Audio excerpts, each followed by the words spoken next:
Hello everyone and welcome back to the channel for the first turn of the Extreme Makeover Home Edition scenario from Heroes of Stalingrad.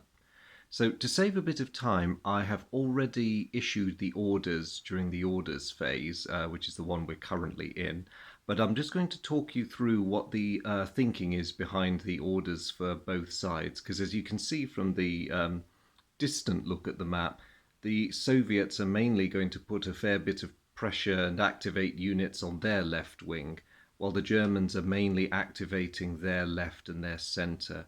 So as the Germans have the initiative, I'm just going to swing round their way just to show you what is going on.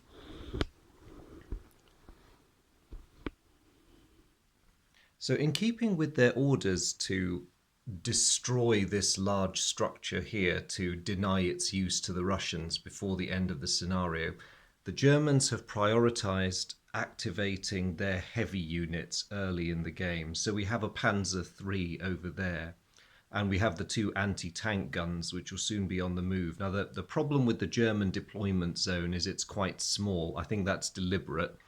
So generally speaking, wherever you put them, there's obstructions in the way. Obviously, the armoured vehicles can't fit around this ruined building. So some time is going to have to be spent driving into position or even dragging the guns into position in order to begin targeting that structure. So the Germans, of course, are keen to get this happening as soon as possible, which is why all the lower numbered orders have been issued to these. In support, they do want to get some eyes on the ground and some infantry to prevent the Russians from interfering with this process. So they can't really see any of the Russian units at the moment, but they're no doubt well aware that a counterstroke would be in the offing. So that reconnaissance unit there, which has already taken advantage of its pre-game move to get a bit in advance of its own forces, is going to try to make a nuisance of itself by either occupying that building or the crater over there, just to provide a bit of a blocking force to limit the Russians' movement. Now, why the recon unit? Because their firepower is not great. The thinking behind that is their defensive values are somewhat higher. So simply by existing, they can be a bit of a thorn in the Soviet side. And it's really about buying time and being a bit of a nuisance, because if a Soviet armored vehicle wants to come up this way, say for example, it would be able to strike the German armored units in the flank as they're concentrating on the building. Not such a problem if one appears up there. The German tank is well positioned to deal with it, but they really want to get on with their jobs without any interference. So while that is not a powerful infantry unit, it can be a right pain manning that bottleneck. And if a vehicle gets close, say a Russian armoured vehicle decides to try its luck, it runs the risk of a close combat attack. So it would have to waste a turn or two standing off, either getting rid of them itself or waiting for the infantry to come up and deal with it. And of course, that German scout unit isn't going to be acting in isolation. We have the beginnings of further German movement. I've activated one of the officers there, but the expectation is during the supply phase at the end of the turn, these units that don't have activation markers will be following up to occupy positions. Now the penultimate activation is this unit, the German Mortar unit.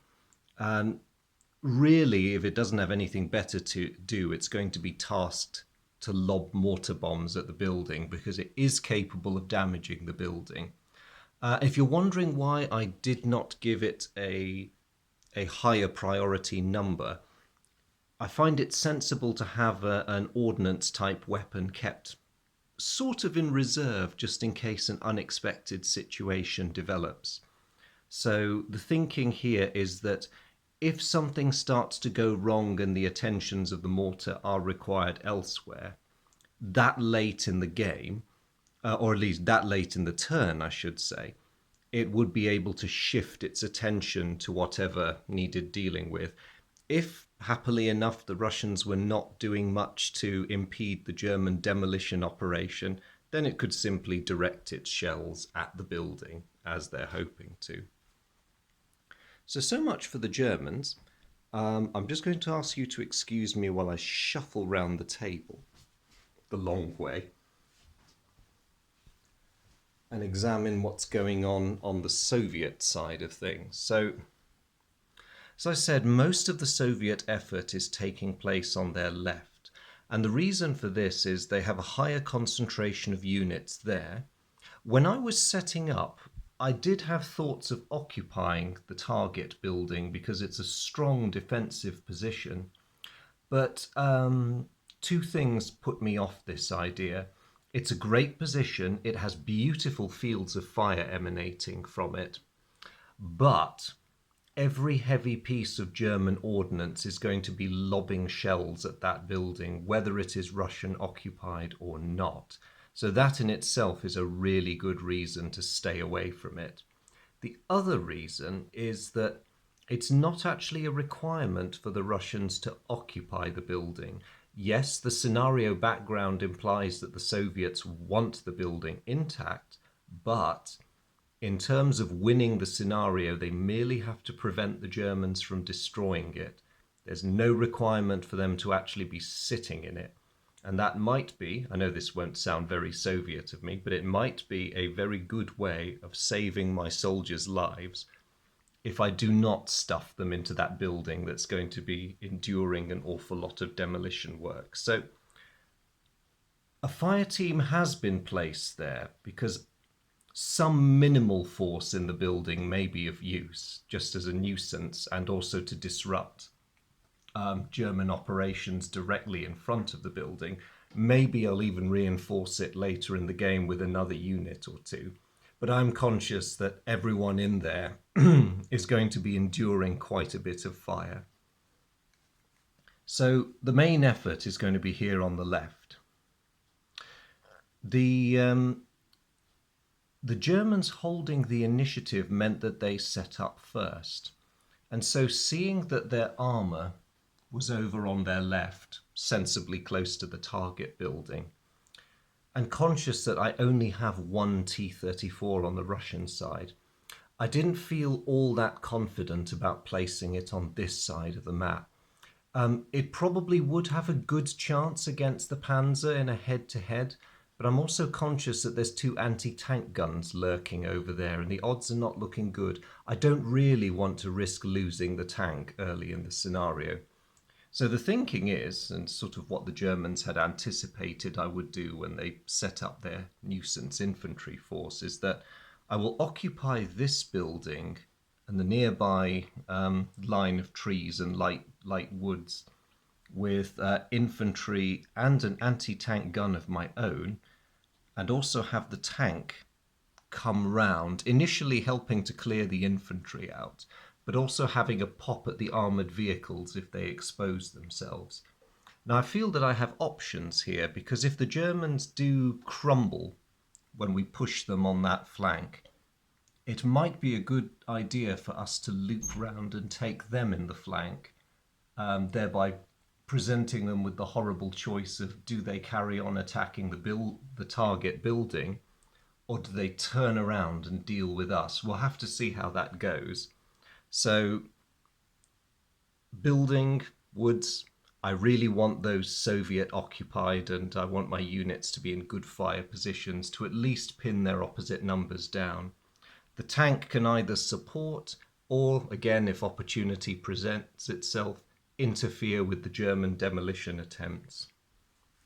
I have more troops further back, but at this stage in the game, I didn't think it was worth wasting activation markers on these fellows who are quite far behind.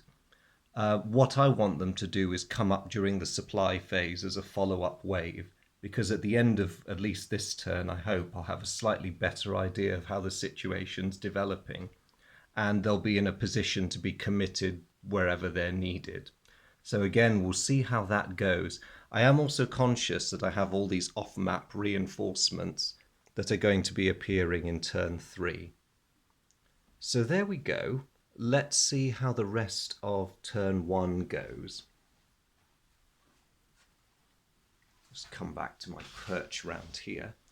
Just to warn you, I hope none of you suffer too badly from motion sickness, because I'm conscious that while the odd strategic zoom out is a good idea, to give you a better idea of what's happening, I'll also be wanting to zoom in periodically. So I'm going to just get in a little bit closer, try and show you as much of the map as I can while I'm doing this. And let's begin with the Germans.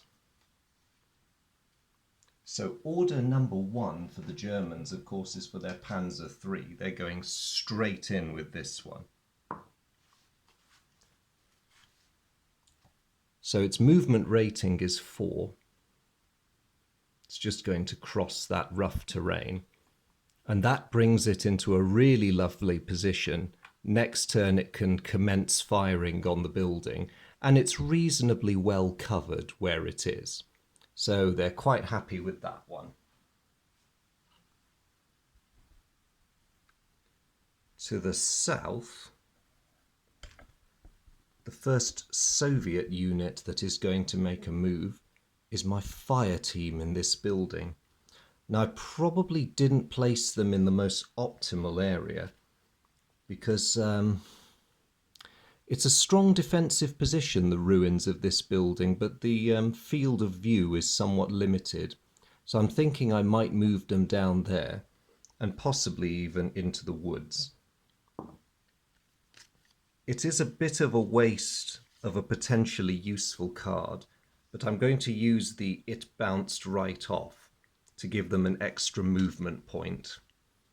I do like this improvement over the original Heroes of Normandy, where they've now got dual use cards. It saves a lot of card organisation and prevents the phenomenon of useless cards in your hand. So they're going to go 1, 2, 3,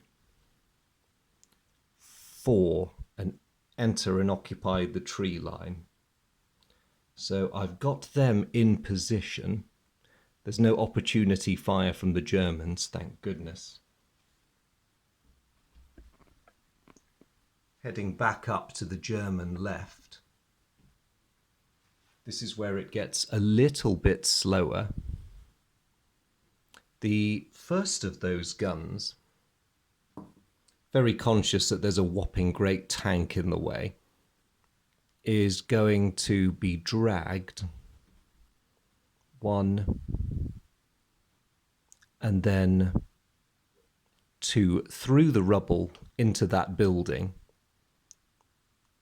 where it can set up with a good field of fire. It retains its concealment status because there are no Russian units that are in a position to see it yet. So I'll only know it's there when they start opening up on the building next turn. That's not a happy thought. Going back to the Soviets in the south, my next activation is for Maria's T-34.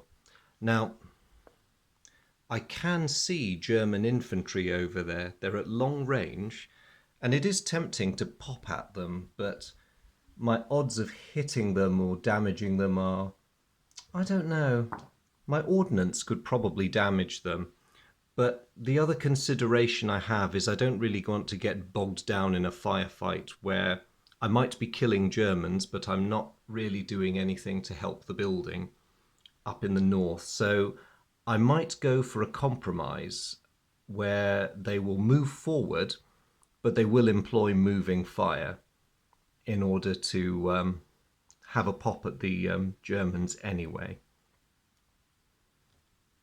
So I'm going to go 1, 2, 3, 4.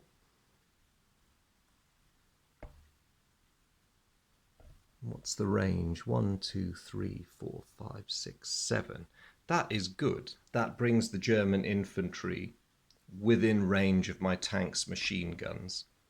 So anti-infantry firepower on the tank is +4, -2 because it's moving fire.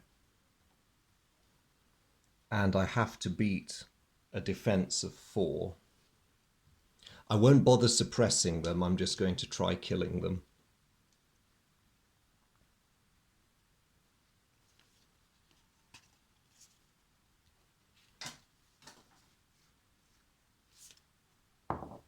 And I've rolled a 2. So a total of 4. Remarkably, that's just what I needed. So that fire group, who were out in the open, has just suffered some casualties.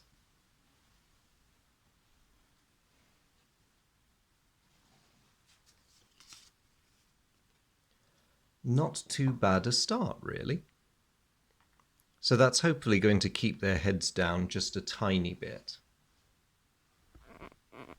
I'm moving back up to the Germans in this area.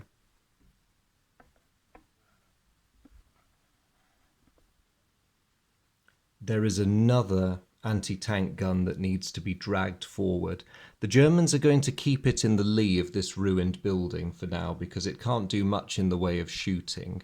And they want to keep it out the way. The idea ultimately is when that lighter tank gets out of the way, it will set up somewhere around here to bring its fire on the building as well. Again, the Germans only have 6 turns to knock that structure down, which really isn't a long time.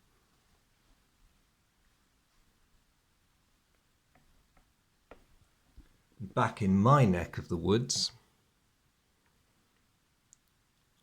my own anti-tank gun teams will be painfully inching their weapon forward. What I would really like is for this anti-tank gun to end up in a position at the corner of the woods where it can dominate most of the surrounding ground. Now, while that's an excellent fire position, it's going to bring a storm of retribution down on my head. But every turn we can delay the Germans trying to knock the building down, it might well be worth the sacrifice, and I still have a T-34 knocking around. So,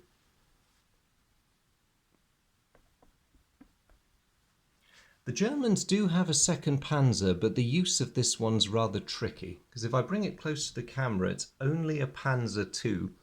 I was actually quite surprised to see this one included in the Stalingrad game, because I thought most of them had been... Oh no, I lie, it's a Panzer I. I thought most of these had been phased out by this stage of the war, but evidently not. So the Germans have a Panzer I, which is a wonderfully useful vehicle in terms of chopping up infantry, but it's not all that good for much else. So the real question for the Germans is how they're going to employ this thing. And I think the answer is carefully. I'll have to come back to that one because it's not actually its turn, but I thought I'd pass comment on it because it's an interesting addition to the German formation. But really, the unit I should be paying attention to is this one. So this recon unit has some interesting choices now. Unfortunately for them, the fire team there is in a position to see them very, very soon. So what they're going to do, they were thinking originally about occupying that crater, but it doesn't offer so much in the way of cover. So what they're going to do is enter this building. They're not yet in a position to fire, and sadly the Germans don't have any cards that permit them to do that. There's no burst into action here. But they're taking up a good defensive position, and they will soon be in a position to take that fire team under fire. Don't know whether they'll be able to establish any sort of fire superiority, but it foils the Russians from trying to foil them, so we'll see how that develops.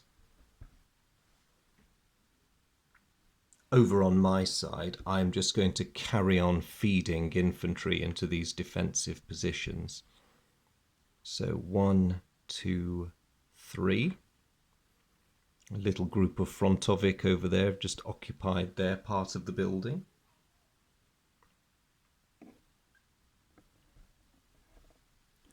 And now, what are the Germans going to do with that Panzer I? There's no particular penalty for unit losses, aside from the obvious one of decreased command and control if you lose your leaders. So it's quite tempting for the Germans to actually be a bit aggressive with that thing. And also, although it has very little chance of actually defeating a T-34, it might give it a rather valid target that it can that it'll be forced to disengage and play with. So the Germans are going to commit it down this way.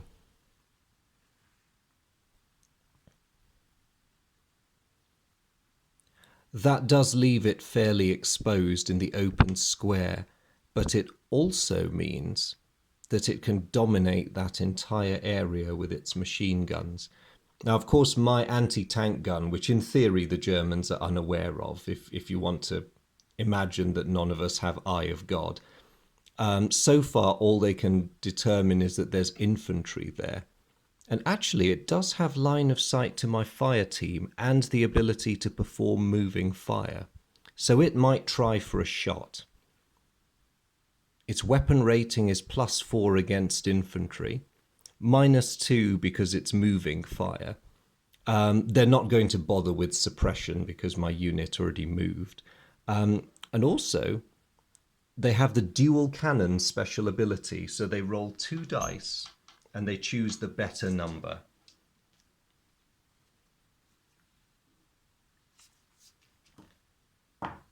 They're also going to up their chances of a hit by playing that card for the +1 firing bonus. So +3. They rolled a 4 and a 5, so they naturally take the 5 for a total of 8. My infantry, the ones they're targeting,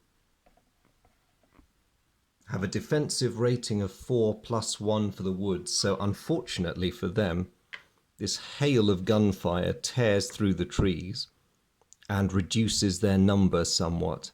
That wasn't so good. I think I might have to get either the T-34 or the anti-tank gun to try and deal with that monster in passing. But for now, over on my end of things, I'm going to order that fire team into the building as well. 1, 2, 3. So we're setting up a pretty decent position there. I don't think I'll really be able to exploit it until the next turn, but at least we've got a good foothold developing.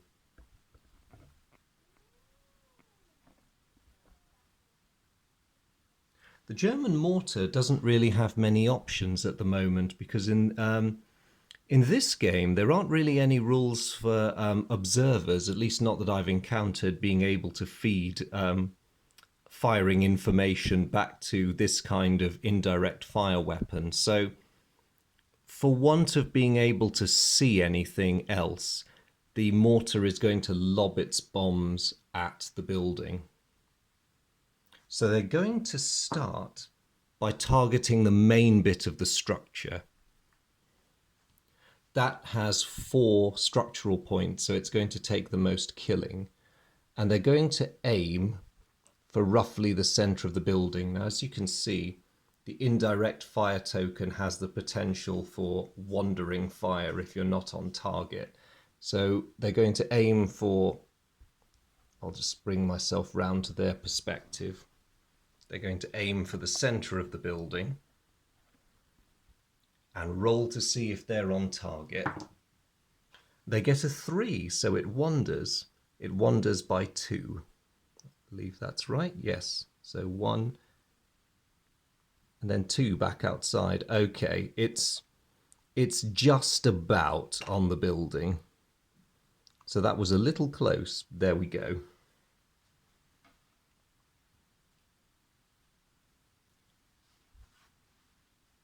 And we'll just make the... Oh no, it is on target, so that's a demolition point, I believe. Because the building doesn't have...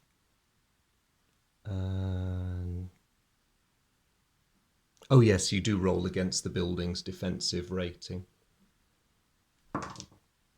And they succeed. So the unit that just fired has a blue rating for weapon size. So looking at the blue section on the template, that inflicts 1 demolition point on the structure.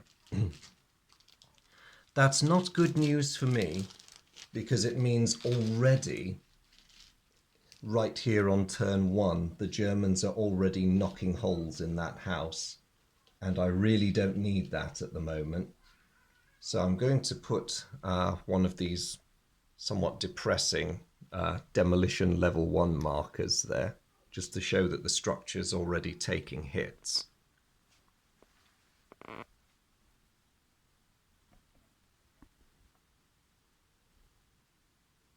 Now here I have my sniper Tanya Chernova, and I'm quite tempted to leave her where she is and just have her roll on the sniper table for her action, because I really need her to cause some disruption. So just checking the sniper table, because I believe as her action using the sniper table, I just roll and something happens, but I'll just need to find the sniper table. Bear with me one moment.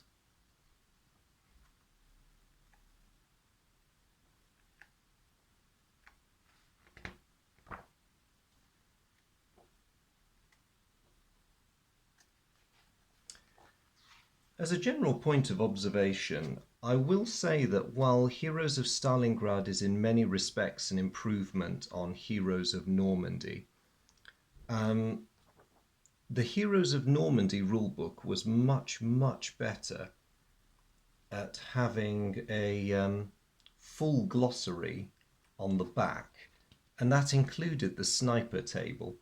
It gets a bit frustrating when you are leafing through a rulebook trying to find something that really should be a bit more easily visible. Where is the sniper table? I am sorry about this, everyone. Talk among yourselves for a moment.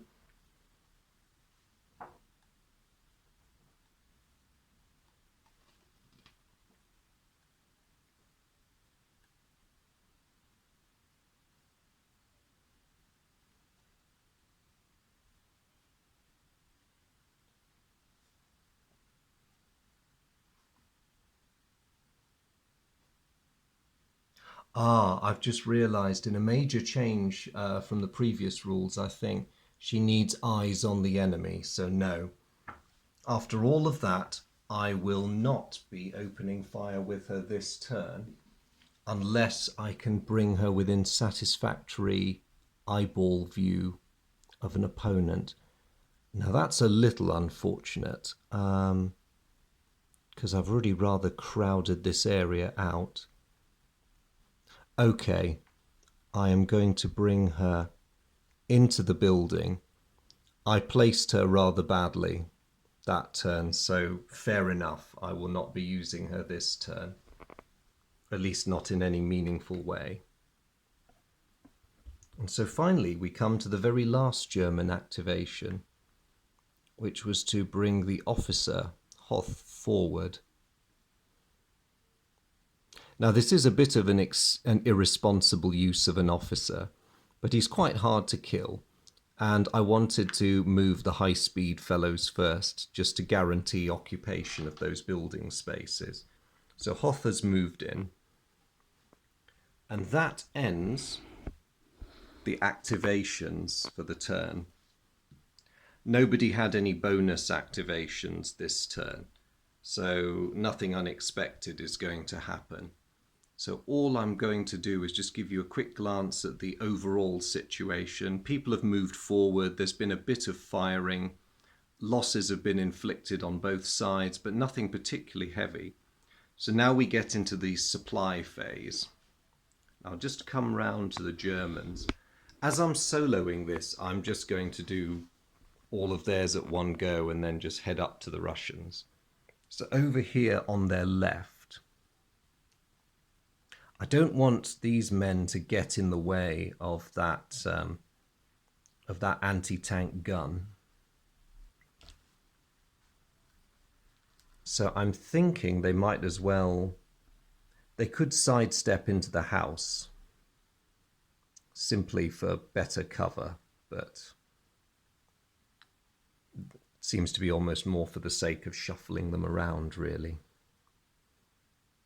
These fellows are all going to take up positions in the house. Actually, do you know what? I will move the MG34. We'll flip it to its mobile side.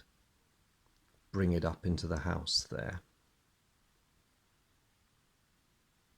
The infantry can follow. So the Germans now have a very solid line of infantry in that property. The rest can move up in support.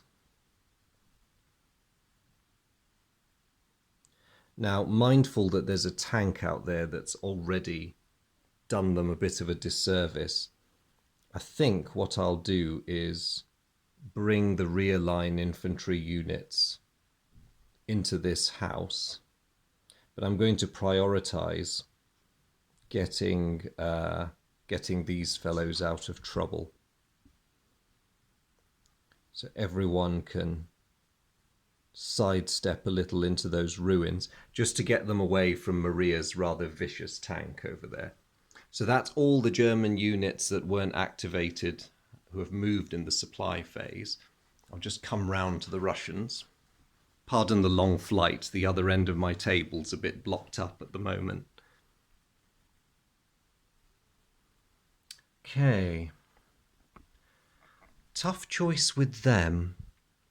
I think in order to support everything else that's going on, I am going to have to move them into this house because it's good defensive terrain that we cannot ignore, but it's going to be painful because there's bits of it already starting to fall down. So 1, 2, 3, they've entered the house.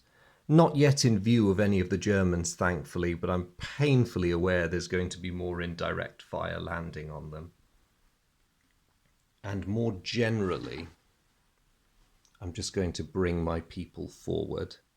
I really ought to have activated that mortar, but they couldn't really see anything from where they were.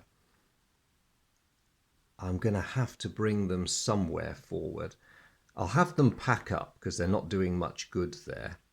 And go 1, 2, wait. 1,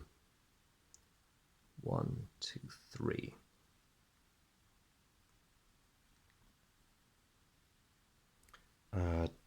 Yes, all you lot down here really need to come forward. But the question is where? Well, I'm having a quick think about that. I'm just going to move this fire team up. And that one too.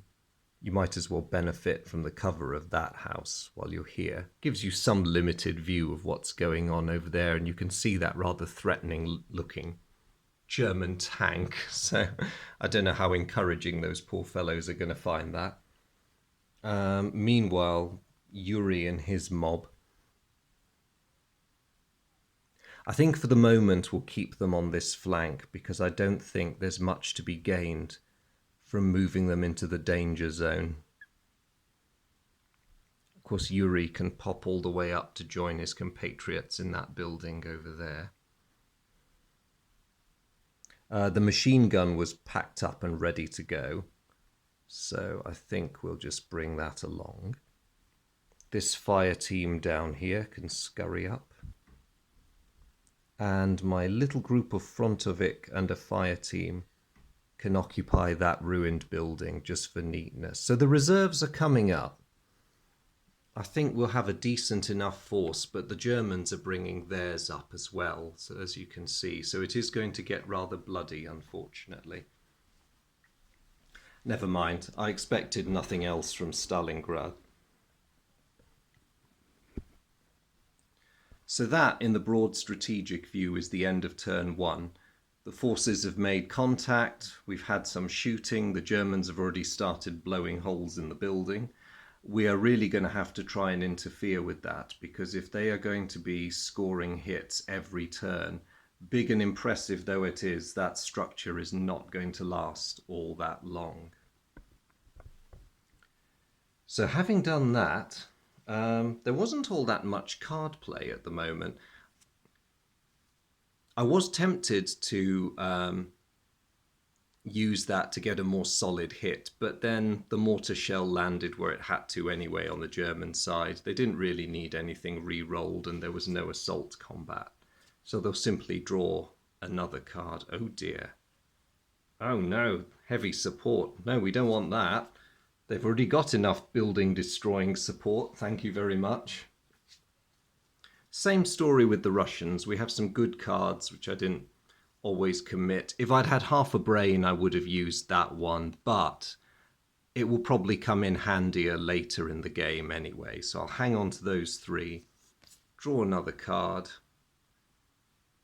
Oh, that's not too bad. That might be quite useful. And that is the end of turn 1. The struggle for the house. So I will be returning soon to play through the second of the 6 game turns.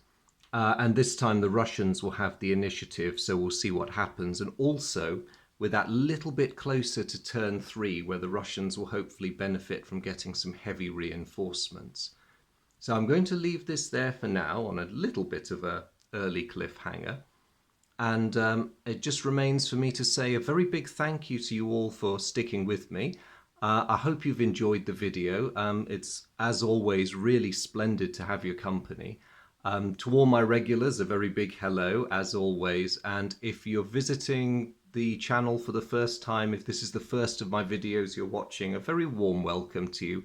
I hope you'll stay around and have a look at some of the others, and that I'll see you again. But in any case, much appreciate you all stopping by on the channel, and thank you very much.